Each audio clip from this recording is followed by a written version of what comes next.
Douglas Swade lives with his wife in a very large semi-detached house in Burbage Road, Dulwich Village. It is gloomy inside and shabby on the outside. The windows are small, which makes the house look dark.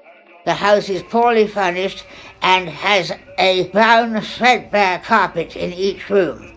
The bathroom is even worse. There is also a detached lavatory without a basin in it for people to wash their hands in. Just to please Festenstein, General Lido asks his chauffeur, Arthur Jenkins, to drive him to Swade's house in Dulwich Village. Lido then appears at Swade's front door and literally freaks the paranoid psychiatrist out. Lido then leaves Swade's house and goes back to 82 Harley Street to wait for Swade to turn up.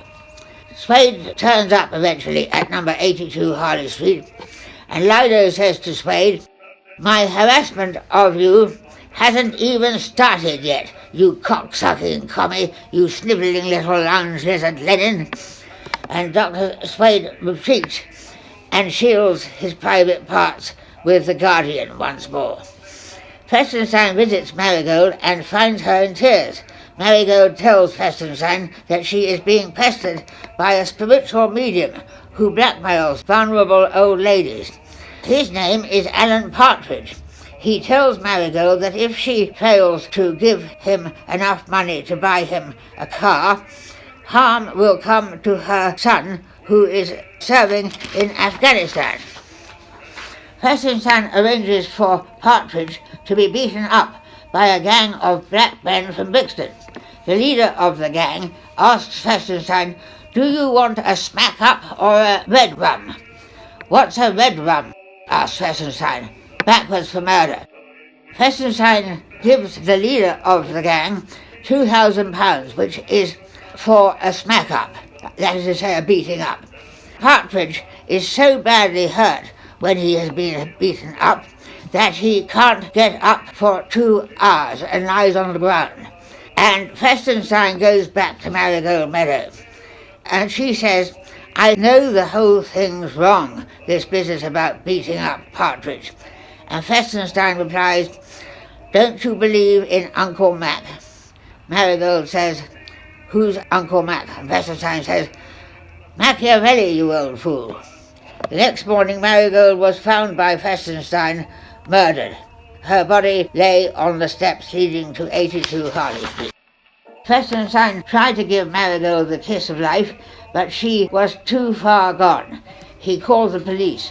The 2 officers involved in the case are Detective Inspector Massey, who is always unreasonably rude to everyone he meets, and his junior colleague, Detective Constable Bush. Massey is robustly built and bald. "Wake up, Bush," shouted Massey. "We've got a murder case on our hands." "A murder case, did you say?" said Bush. "Yes, wake up, man. Someone's been done up Harley." A forensic examiner said Marigold had been strangled from behind with felt material, probably a necktie, and that she had been dead for about 12 hours. Massey starts to ask questions. He asks Dr. Festenstein, "Were there any differences of opinion between Marigold and Swade?" "No," said Festenstein. Massey said rudely, "Did Marigold receive any visitors?" Festenstein, "Yes, a man called Alan Partridge, a psychic medium, who lives at 44 Leopold Road, London SW19. Alan Partridge made Marigold cry." Massey, "What the hell do you mean he made her cry?"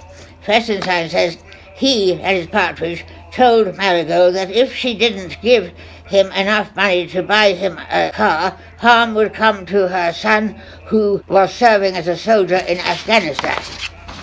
Festenstein adds, Marigold was in a very vulnerable state because her husband had recently died.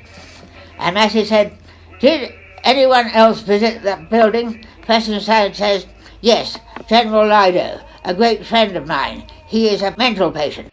Massey says, "I hear Lido's a nuisance. We've been inundated with complaints about him. He's ignored several court orders to stay away from Dr. Swade." And Festenstein says, "Oh, has he?"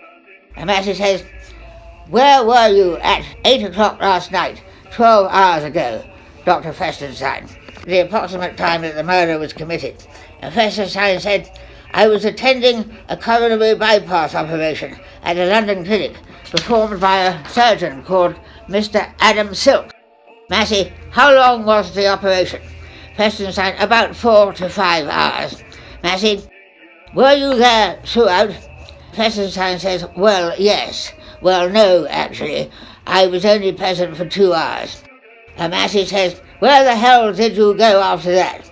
Festenstein says, to a fucking disorderly house. Massey says, please watch your language, Doctor. Why did you say yes, you were at the operation throughout, and then say no, you were only there for 2 hours? Festenstein says, I didn't want the information to get through to my wife. And Massey says, does your wife know you frequent disorderly houses?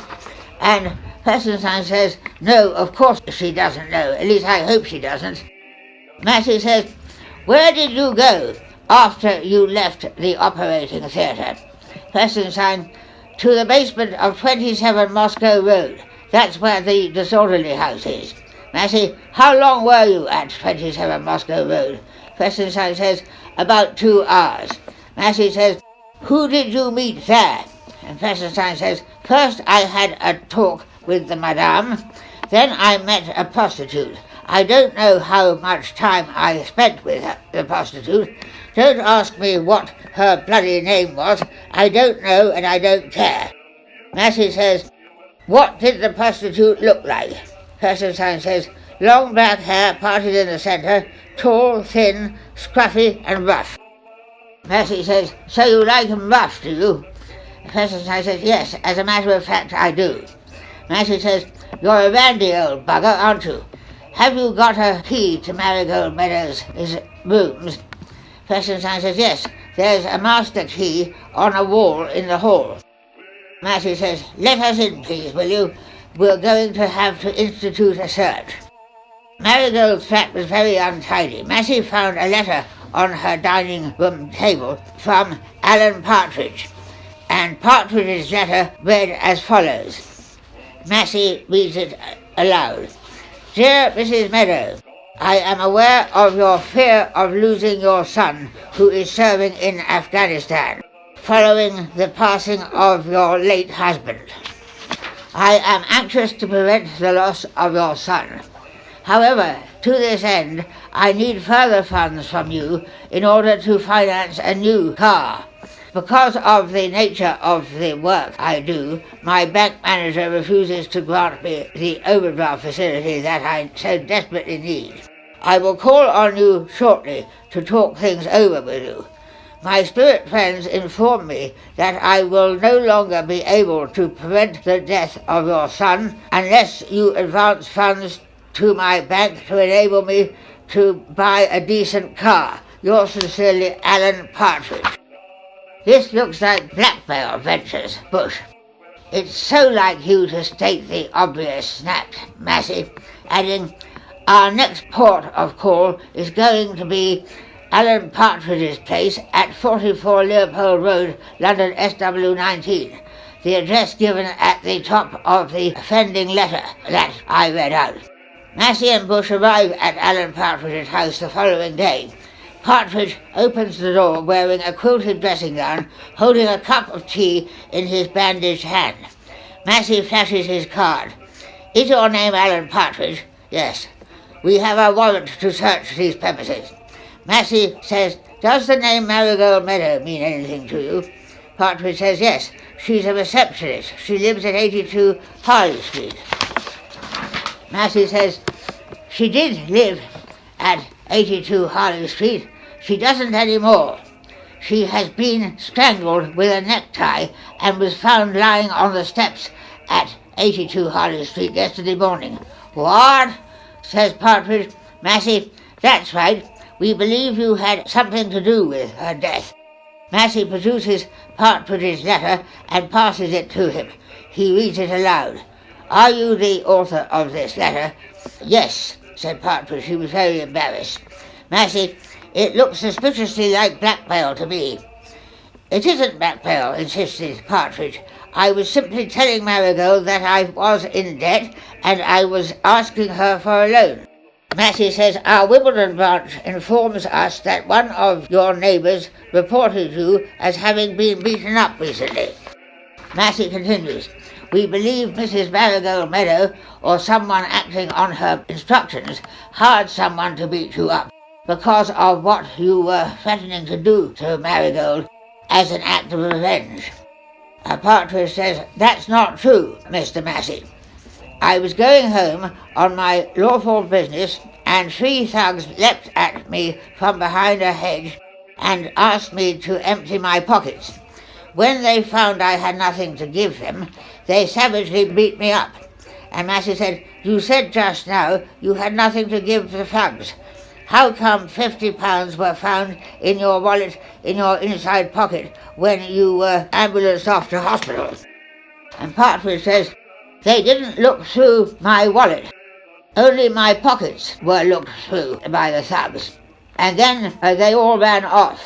I think someone must have surprised them." Massey says, "Our forensic experts inform us that Marigold Meadow was murdered at approximately 8 o'clock on the evening of Wednesday the 9th of July. Where the hell were you then, Partridge?" Partridge, "I was doing a demonstration at a spiritualist church at 19 Buckingham Road, Acton. The demonstration started at 7 o'clock in the evening and ended at 9 o'clock. Baron Fairweather, the warden at the spiritualist church, was with me at those times and will act as an alibi." Massey, "Is it not possible that you could have hired someone to kill Marigold in your absence because you resented the fact that she didn't give you the money you wanted to buy a car?" Partridge, "How could I have hired anyone? I'm flat broke, apart from the £50 you found in my wallet. It's not the sort of thing I would do anyway." Massey and Bush stand up. "Whether this goes any further will depend on what Mr. Baron Fairweather has to say," said Massey, and he continues, "It's not going to be easy for us to track down this Fairweather fellow straight away. We'll go to 82 Harley Street to see this man Dr. Swade, the psychiatrist, now." And Bush says, "Do you mean the psychiatrist at 82 Harley Street?" And Massey says, "Fucking hell yes, wake up, man, we're seeing Dr. Swade."